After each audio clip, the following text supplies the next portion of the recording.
کے چھانٹے پڑے، ذی-النورین بن گیا۔ وہ ایک بچہ آ رہا تھا کھیلتا ہوا، قرآن کی ہدایت کے چھانٹے پڑے، حیدر ایک کرار بنا دیا۔ وہ دیکھو ابن مسعود آ رہا ہے، قرآن کی ہدایت کے چھانٹے پڑے، فقیہ الزمان بن گیا۔ وہ دیکھو ابن عباس آ رہا ہے، قرآن کی ہدایت کے چھانٹے پڑے، مفسر قرآن بن گیا۔ وہ دیکھو ابو ذر آ رہا ہے، قرآن کی ہدایت کے چھانٹے پڑے، زہد کا سلطان بن گیا۔ وہ دیکھو سلمان آ رہا ہے، دور سے آ رہا ہے، ایران سے آ رہا ہے، قرآن کی ہدایت کے چھانٹے پڑے، خاندان نبوت کا فرد بن گیا۔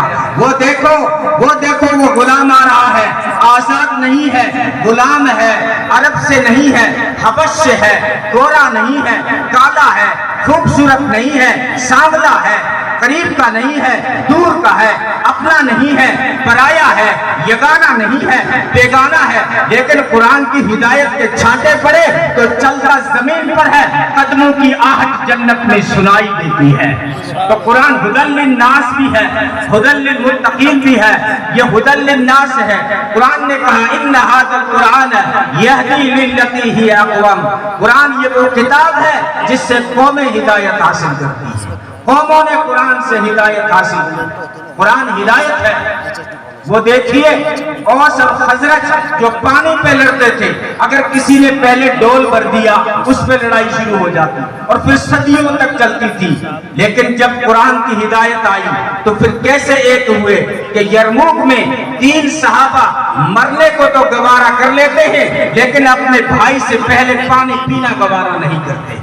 وہ دیکھیے حضرت طلحہ اپنی بیوی سے کہہ رہے ہیں، حضرت طلحہ انصاری نے اپنے بیوی سے کہا مہمان آ رہا ہے، کھانا تھوڑا ہے، تو دیے ٹھیک کرنے کے بہانے اس کو بجھا دینا تاکہ ہمارا مہمان بھوکا نہ رہے۔ حالانکہ یہ وہ لوگ تھے جو زندہ انسانوں کو جلانے کے لیے آگ کے شعلے بھڑکاتے تھے، آگ کے شعلے بھڑکاتے تھے زندہ انسانوں کو جلانے کے لیے۔ وہ دیکھیے عامر ابن ہند جس کے بھائی کو بنو تمیم والوں نے قتل کر دیا تھا، تو اس نے قسم کھائی، منت مانی کہ بنو تمیم کے 100 افراد کا قتل کروں گا، 100 افراد کا۔ اور اس نے یک بار کی اچانک بنو تمیم پہ حملہ کر دیا۔ بنو تمیم والے بھاگ کھڑے ہوئے، کوئی اس کے ہاتھ میں آیا، صرف ایک ضعیفہ نحیفہ ایک کمزور بڑھی عورت اس کے ہاتھ لگی جس کا نام حمراء تھا۔ کیا کیا اس عرب کے وڈیرے نے، کیا کیا اس عرب کے پٹیل نے، اس بڑھی عورت کو پکڑا اور زندہ آگ میں ڈال دیا۔ ایک مسافر گزر رہا تھا جو 7 دن کا بھوکا انسان تھا، اس نے جب دور سے آگ کو دیکھا تو سوچا کچھ کھانا بن رہا ہوگا۔ وہ 7 دن کا بھوکا انسان تھا، لیکن جب آگ کے قریب آیا عمر بن ہند نے پوچھا کون ہو؟ کہا میں مسافر ہوں، میرا نام عمار ہے، 7 دن کا بھوکا ہوں، آگ دیکھ کے آیا ہوں، شاید کچھ کھانے کو ملے گا۔ کیا کیا عرب کے وڈیرے نے؟ عرب کے اندر مہمان نوازی مشہور تھی نا، تو کیا کیا اس وڈیرے نے؟ اس مسافر کو 7 دن کے بھوکے انسان کو اس نے پکڑا اور زندہ آگ میں ڈال دیا۔ یہ وہ لوگ تھے جو انسانوں کو، زندہ انسانوں کو جلانے کے لیے آگ کے شعلے بھڑکاتے تھے، لیکن جب قرآن کی ہدایت آئی تو پھر مہمان کی بھوک کو مٹانے کے لیے گھر کے دیے بھی بجھا دیے۔ مہمان کی بھوک کو مٹانے کے لیے گھر کے دیے بھی بجھا دیے۔ ان ھذا القرآن یہدی للتی ہی اقوم، قرآن یہ وہ کتاب ہے جس سے قوموں کو ہدایت ملتی ہے۔ تو یہ صرف جملے نہیں تھے دوستو، قرآن یہ عظمت بھی ہے، رفعت بھی ہے، ایسی عظیم کتاب ہے دوستو کہ جو بھی قرآن سے رشتہ جوڑتا ہے وہ بھی اللہ کے یہاں محترم بن جاتا ہے، وہ بھی عزت پا جاتا ہے۔ آپ غور کریں، قرآن جس نبی پر آیا وہ نبی سارے نبیوں کا سردار بن گیا۔ قرآن جو فرشتہ لے کر آیا وہ فرشتہ سارے فرشتوں کا سردار بن گیا۔ قرآن جس مہینے میں آیا وہ رمضان سارے مہینوں کا سردار بن گیا۔ قرآن جس رات میں آیا وہ شب قدر ساری راتوں کی سردار بن گئی۔ قرآن جس امت کے لیے آیا وہ امت ساری امتوں کی سردار بن گئی۔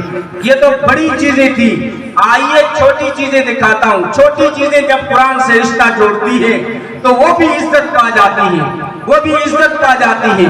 یہ کپڑا اگر معمولی سا ٹکڑا اگر آپ کسی ٹیلر سے کہیں یا کسی کپڑے کے دکاندار سے کہیں کہ مجھے تھوڑا سا ایک ہاتھ بھرا کپڑا چاہیے، مجھے کپڑے کا ٹکڑا چاہیے، تو وہ کہے گا فری میں لے جاؤ، کوئی پیسے نہیں لیتا۔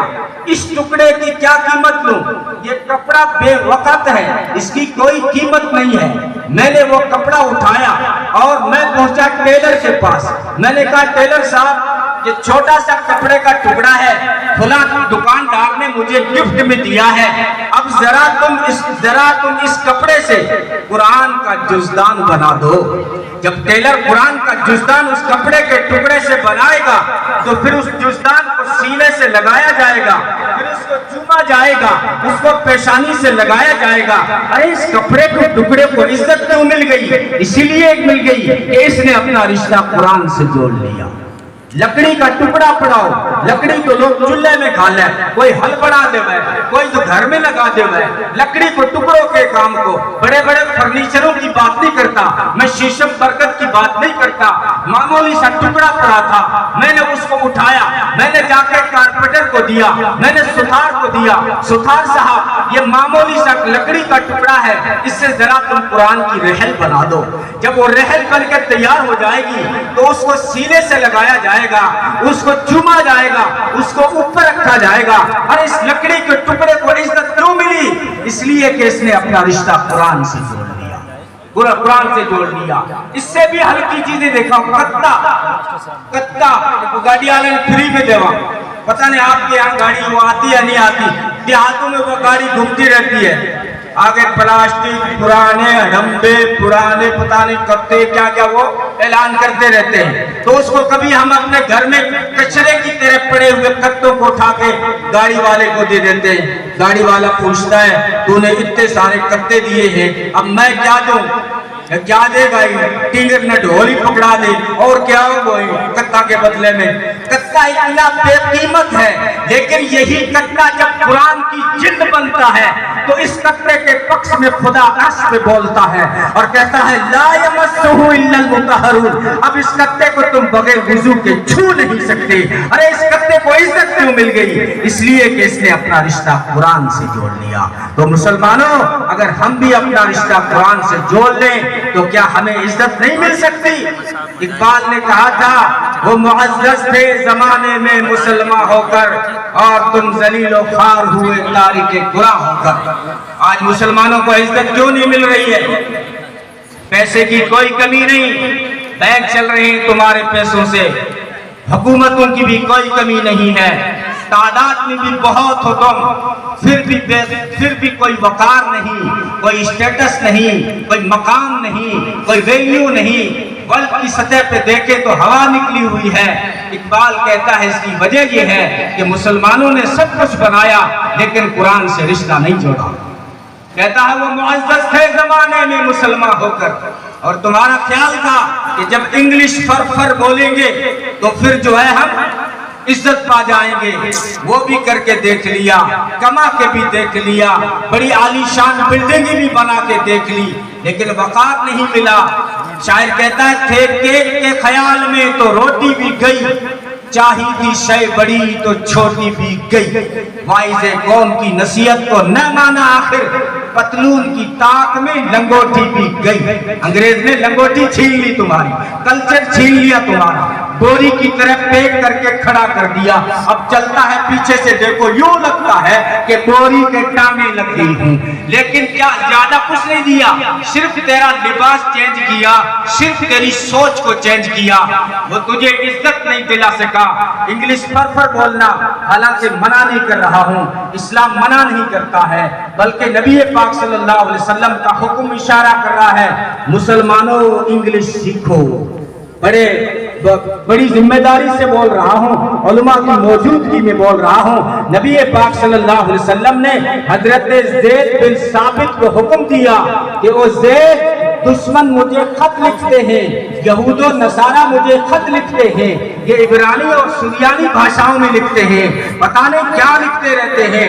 اے زید، اے میرے صحابہ، تم دشمن کی زبان سیکھو تاکہ ہم ان کے خطوں کا جواب دے سکیں۔ وہ خط کا زمانہ تھا، آج ٹویٹر کا زمانہ ہے، آج فیس بک کا زمانہ ہے۔ وہ سریانی عبریانی بھاشائیں تھی، لیکن آج قوم تو وہی کی وہی ہے، یہود و نصارہ آج بھی ہے، آج ان کی زبان انگلش ہے، تو انگلش کو سیکھنے کے لیے میرا نبی اشارہ کر رہا ہے، مسلمانوں دشمن کی زبان سیکھو تاکہ تم جواب دے سکو۔